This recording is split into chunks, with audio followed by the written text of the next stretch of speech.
ဒီအမဲလိုက်ကြားတဲ့ကတော့အမောင်ရိတ်ထဲကနေသူဖမ်းထားတဲ့သားကောင်ကိုအတင်းဆွဲထုတ်ဖို့စ조사နေတာပါအနီးနားကနေစောင့်ကြည့်နေတဲ့ဒုတိယမြောက်ပေါ်ဝက်ကြီးကတော့သူ့အဖော်ရဲ့ရုံးခန့်နေရမှုကိုမြင်တွေ့သွားခဲ့ပါပြီ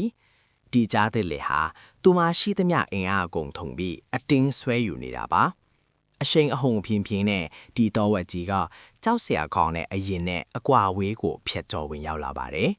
ပြင်းထန်တဲ့အားနဲ့ဆွဲထုတ်လိုက်တဲ့အခါမှာတော့မင်းထုတ်သွားတဲ့အမဲလိုက်တတဝါလေးဟာဘေးကင်းလာပါတယ်ဆိုတဲ့အမောင်တွင်ထဲကနေအပြင်ကိုပါလာခဲ့ရပါသည်ဂျာတစ်ကဒုတိယမြောက်တော်ဝက်ကြီးရဲ့ပခုံးကိုမလွတ်တန်ခိုက်လိုက်တဲ့အချိန်မှာဖုံးတွေတောင်ထောင်းထွားပါတယ်ဒါဟာလွဲချော်သွားတဲ့အမဲလိုက်မှုကိုအဖတ်ဆယ်ဖို့နောက်ဆုံးကြိုးစားမှုပါပဲဒါဟာတိတ်တဆိတ်ချောင်းမြောင်းတာမျိုးမဟုတ်တော့ပဲအင်အားချင်းအစစ်မှန်ပြိုင်ဆိုင်ကြတာထက်သွားပါပြီစာလောင်မှုဗီဇကြောင့်ဒီအမဲလိုက်တတဝငယ်လေးဟာမမျော်လင့်ပဲရောက်လာတဲ့ပြစ်မှတ်အသစ်ကိုလွတ်မပေးခြင်းသိပါဘူးလွတ်လိုက်ရင်ရှုံးနေသွားမှာထက်သလိုဆက်မြဲထားရင်လည်းတန်ရာရဖို့အန္တရာယ်ရှိနေပါတယ်ဂျာတစ်ကအသာစီးရတော့မယ်ချိန်မှာပဲပုံနေတဲ့တော်ဝက်ကြီးကတွင်းထဲကနေဝန်းခနဲ့ပြေးထွက်လာပါတော့ပြီသူဟာရှင်းတန်းလိုစိတ်ထားဒေါသကိုရှေ့တန်းတင်ပြီးအတင်းဝင်တိုက်ပါတော့ပြီအခုတော့အခြေအနေတွေကလုံးဝပြောင်းပြန်ထစ်သွားပါပြီဒီကြားတဲ့လေးဟာတအူးကိုတအူးကားကွယ်ပေးဖို့အသင့်ဖြစ်နေတဲ့တောဝက်ကြီးနှကောင်ကြားမှာညက်ပိတ်မိသွားခဲ့ပါပြီ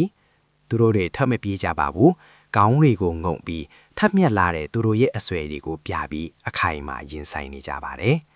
ကြားတဲ့ဟာအင်အားချင်းမမျှပေမဲ့တက်တီကတော့အပြည့်ရှိနေစေပါသူကပထမတကောင်ရဲ့လေဘင်းကိုခုံးအုပ်ဖို့ကြိုးစားပေမဲ့ဒုတိယတကောင်ကချက်ချင်းဝင်တိုက်လို့သူ့ရဲ့နံပြီးကိုအဆွဲနဲ့ဝိုက်မိသွားပါတယ်ဒီလိုတိုက်ခိုက်မှုတွေကထပ်တလဲလဲဖြစ်နေလာကြောင်းတဖြည်းဖြည်းမောဟိုင်လာစေပါတယ်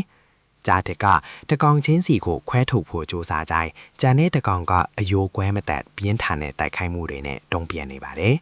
ဒါဟာဟင်းဟောက်တန်နေနဲ့ရှုပ်ထွေးနေတဲ့တိုက်ပွဲတစ်ခုပါတယ်တော်ဝဲကြီးတွေကလည်းမလော့တန်းပြန်လဲခုခံနေပြီးသူတို့ရဲ့ဟင်းတန်တွေကလည်းကွင်းပြင်တစ်ခုလုံးပဲတင်ထားနေပါတယ်သူတို့တွေဟာစူးပေါင်းအင်အားနဲ့ကြားသိမကြော်ဖြတ်နိုင်တဲ့အဆွဲတိုင်းကြီးလိုဖြစ်နေပါတယ်ကြားသိရဲ့ယုံကြည်မှုတွေစတင်လောပါလာပြီးဒီအစာဟာသွေးနဲ့အင်အားအမြောက်အများပေးဆက်ရမယ်ဆိုတာကိုသူသဘောပေါက်သွားပါပြီတားခေါင်ကိုကြောခိုင်းလိုက်ပြီးသူဟာလက်စည်းလိုအရင်နဲ့ထပ်ပြေဖို့ပြင်ဆင်လိုက်ပါတယ်သူတို့မျိုးနွဲစုရဲ့ကြော်ကြားလာတဲ့အရှိန်အုံနဲ့သူထပ်ပြေသွားပါတော့ပြီတော်ဝက်ကြီးတွေကရှုံးနှင်သွားတဲ့အမဲလိုက်တတဝါကိုမိုးကုတ်ဆက်ဝဲအထိလိုက်လံမောင်းထုတ်လိုက်ကြပါတယ်ဂျားတစ်လေကတော့ဘိုင်လဲမဝတိတ်ခါလဲကြပြီးအရိတ်တစ်ခုအောင်မှာနားခိုနေရပါတော့ပြီဒီဖြစ်ရကနေကျွန်တော်တို့သင်ခန်းစာ၃ခုရနိုင်ပါတယ်ပထမတစ်ခုကတော့စူးပေါင်းအင်အားရဲ့တန်ဖိုးပါတယ်တော်ဝက်ဒီဟာတကောင်ချင်းဆိုရင်ဂျားတစ်ရဲ့အစာထက်သွားနိုင်ပေမဲ့စူးပေါင်းလိုက်တဲ့အခါမှာတော့အင်အားကြီးတဲ့ရန်သူကိုတောင်ပြန်တိုက်ထုတ်နိုင်ခဲ့ပါတယ်ဒုတိယအချက်ကတော့ရှင်းတန်လိုစိတ်နဲ့ကာကွယ်လိုစိတ်ဟာဘလောက်တောင်အစွမ်းထက်တယ်လဲဆိုတာပါပဲမိမိအဖော်ကိုကာကွယ်ဖို့အတွက်တေဘေးကိုတောင်မမူပဲရင်ဆိုင်ရတဲ့တက်တီဟာအံ့ဩစရာကောင်းလာပါတယ်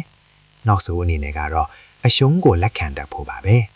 ကြားတဲ့ဟာသူ့ရဲ့ရည်မှန်းချက်ကိုမစွန့်လွတ်ခြင်းပေမဲ့ဆက်သွားရင်အသက်အန္တရာယ်ရှိနိုင်တာကိုသဘောပေါက်ပြီးနောက်ဆုတ်သွားခဲ့တာဟာပညာရှိတဲ့ဆုံးဖြတ်ချက်တစ်ခုဖြစ်တာတဲ့